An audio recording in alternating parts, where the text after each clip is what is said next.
Hello students, welcome back to Career Power Hyderabad, powered by Adda 24/7. So students, today we'll discuss the important MCQs. But before going into the MCQ session, please subscribe our YouTube channel, share the channel with your friends, and do download the Career Power Hyderabad app. We provide coaching for Bank, SSC, RRB as well as for SEC Police Constable. So do download the Career Power Hyderabad app. We'll provide the link in the description as well as comment section.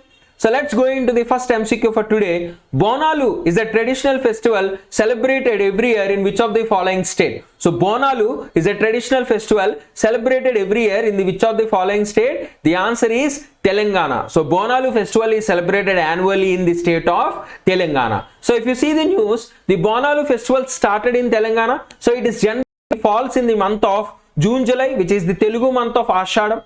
So it is mainly celebrated in the twin cities of Hyderabad and Secunderabad and some other parts of the Telangana state. So Bonlo was declared the state festival by the Chief Minister K. Chandrasekhar Rao after the bifurcation of state in 2014. So you can see the women carrying the bonum on their head and going to the temple and to offer that bonum to the deities. Okay, so this Bonlo, on this day of Bonlo, the devotees will make bonum. So bonum is a meal of cooked rice, milk and jaggery. So this bonum is stored in an earthen pot called gattam.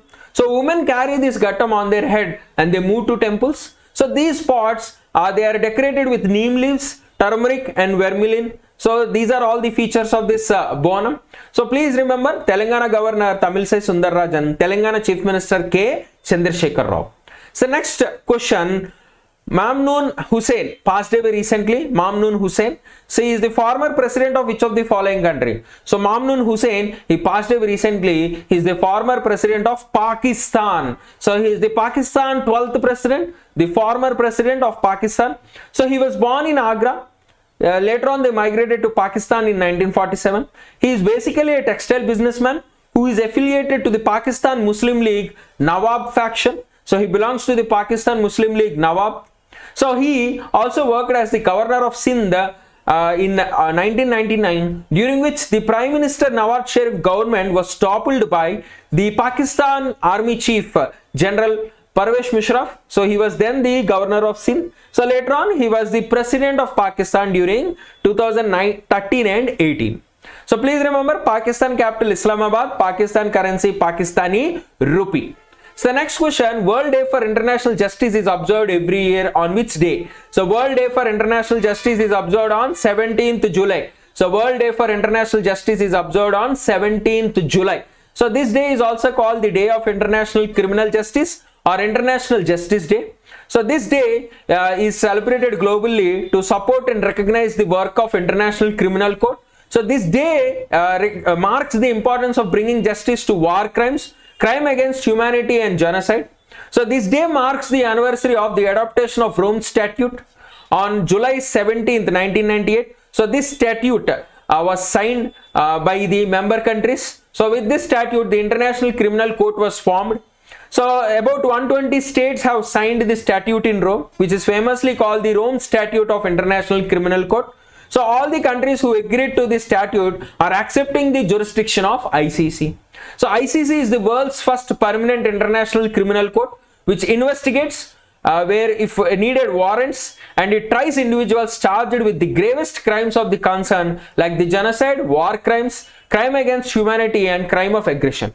So ICC aim is to hold responsible those responsible for these crimes and to prevent these crimes from happening again. So these are all the things of ICC. And remember, India is not part of the Rome Statute along with USA and China. And recently Malaysia is the 124th country to join this Rome Statute. So ICC headquarters is in The Hague, Netherlands. Please remember, Hague is called the judicial capital of the world. Hague, Netherlands.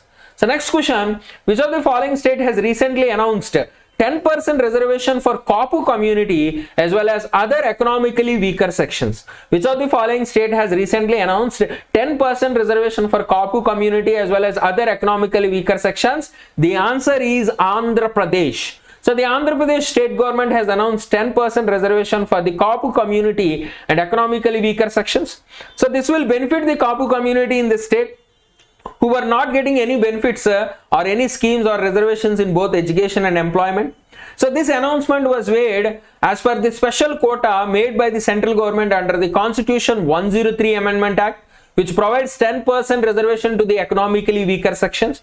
So this will be implemented from this year itself, 2021-2022 academic year, where AP will implement this 10% reservation for EWS. So to get a EWS certificate, you need to satisfy these criteria. You should be a general candidate. Your family annual income should be below 8 lakhs. Your family should not have any agricultural land above 5 acres. Your family should not have a residential flat of area 1000 square feet above. Your family should not have a residential plot in notified municipalities of 100 square yards above.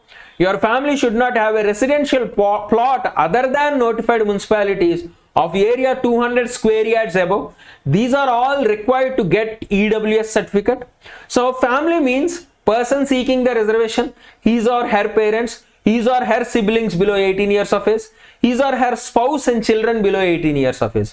So that means it is a family. Okay. So this is the certificate. You can see the picture. So income and asset certification to be produced by the economically weaker sections.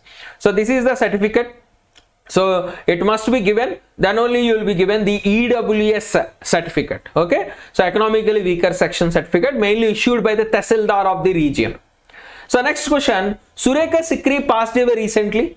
She is which of the following? Suriya Sikri, so very famous Dadisa. She was called the Dadisa of the famous Balika Vadhu serial on Colors TV. So our childhood is all about the Balika Vadhu serial. So Suriya Sikri passed away recently. She is a famous actress. So you can see on the picture Suriya Sikri. She is the famous actress, famously known for her role as Dadisa in the Colors TV serial Balika Vadhu. Our childhood, we have seen this serial. She is a pass out from the National Drama School of Drama. She made her Bollywood debut in 1978. Okay, so then she got fame for the film Tamas in 1986. It was her first national award film. Next in 1994 for Mamu, she bagged the second national award. Later on, she entered into the TV film industry with Just Mohabbat TV serial. Later on, she got stardom with this Balika Vadhu serial. Finally, she acted in Badai Ho in 2018. Again, she won national awards. So total 3 national awards she won. So she also entered into this OTT platform and acted in the Netflix Ghost Stories in 2020, which was her last show. So she refrained from retiring even though having failed health in these recent years. So she passed away recently, Suriya Sikri. So next question, which state government has launched the new electric vehicle policy 2021? New electric vehicle policy 2021 was launched by the Maharashtra state. So Maharashtra State Environment Minister Aditya Thackeray, he aims to accelerate the adoption of battery electric vehicles in the country. So the main aim of Thackeray is to make Maharashtra the topmost producer of battery powered EVs in India, as well as to make electric vehicles 10% of the total registrations by 2025.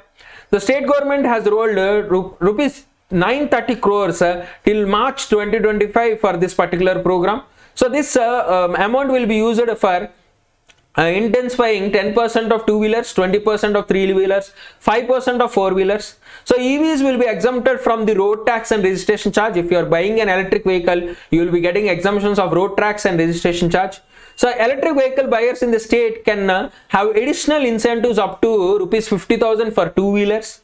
Okay, so these are all the things. Now coming to transportation, so 25% of public transportation must be EV, so in which 15% must be the Maharashtra state road transport buses and 100% of government vehicles from April 2022. So this is the target of Maharashtra government, and also it want to set up 1500 charging stations by 2025.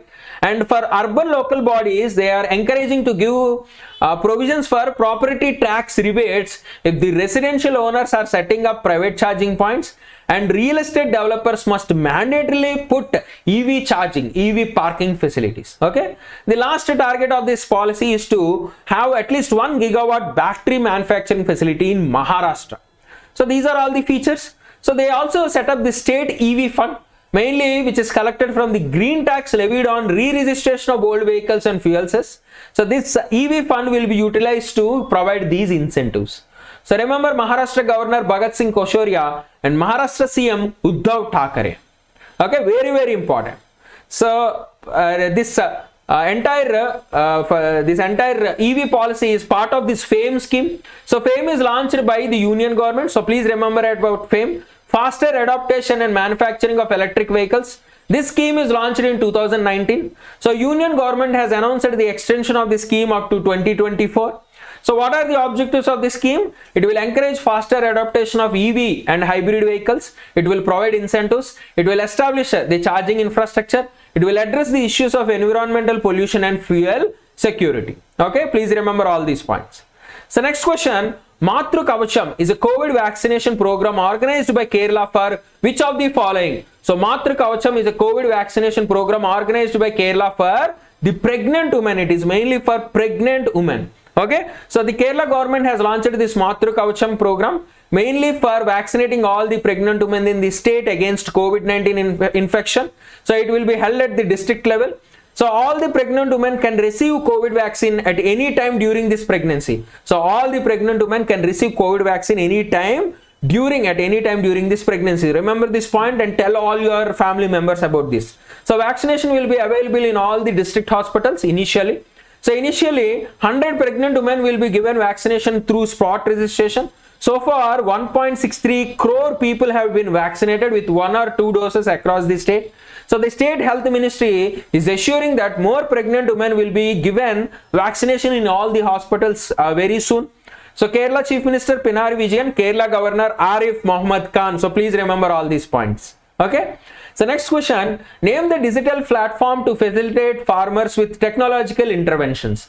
Name the digital platform to facilitate farmers with technological interventions. The answer is Kisan Sarathi. So Kisan Sarathi is the digital platform launched during the 93rd Foundation Day of ICAR, which is Indian Council of Agricultural Research. So on the 93rd Foundation Day, Kisan Sarathi platform was launched, which is jointly launched by the Union Minister of Agriculture and the Union Minister of Electronics and IT. So this platform will provide farmers the right information at right time in their desired language.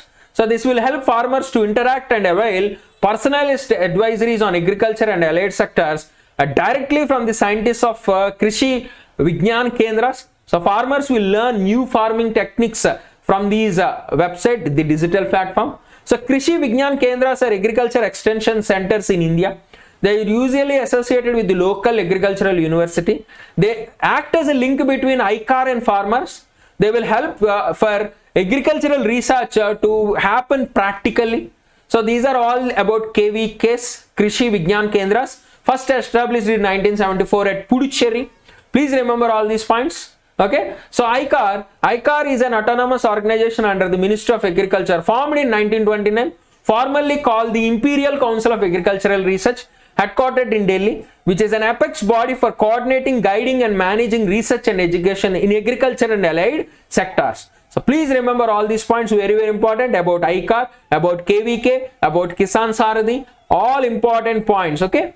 Also remember Union Minister of Agriculture Narendra Singh Tomar and Union Minister of Electronics and IT Ashwini Vaishnav. Ashwini Vaishnav, IT, Agriculture Narendra Singh Tomar. Please remember all these points. So next question, India, Sri Lanka and which of the following country has hold the virtual trilateral exercise called TTX 2021? So India, Sri Lanka and Maldives they hold this virtual exercise called trilateral exercise TTX 2021. So you can see on the picture where Indian Navy, Sri Lankan Navy and Maldives Navy have participated in this exercise called the TTX trilateral tabletop exercise.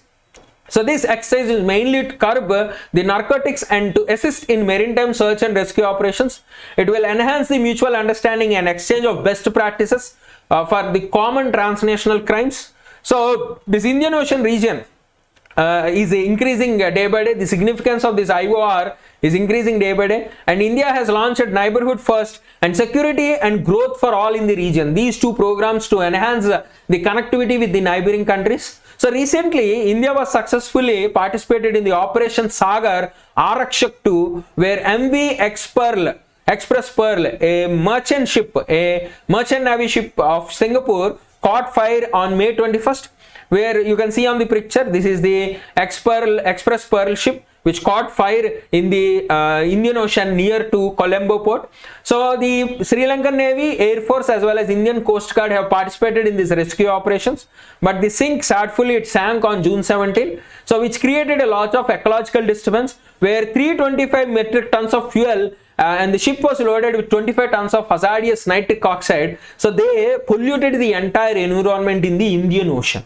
So environments of Sri Lanka, they called it, it's the worst disaster in the history of Sri Lanka. Okay, so please remember points like Sri Lanka capital, which has 2 capitals. Colombo is the executive and judicial capital. Sri Jayawardhanapura Kote is the legislative capital. Sri Lanka currency, Sri Lankan rupee. Maldives capital, Mail. Maldives currency, Maldivian rupiah. So please remember all these points. Static GK, very, very important. So the last question for today, India's first port taxi to operate between Jewar Airport and Film City. So where is this Jewar Airport located? So where is Jewar Airport located? It is located in Uttar Pradesh. So Jewar Airport is located in Uttar Pradesh. So the Indian Port Rail and Ropeway Corporation Limited, so they prepared a detailed project report for a port taxi service between the Noida International Airport at Jewar and the Noida Film City. It is a driverless taxi which will run between the 2 destinations. It will be the India's first port taxi service after construction.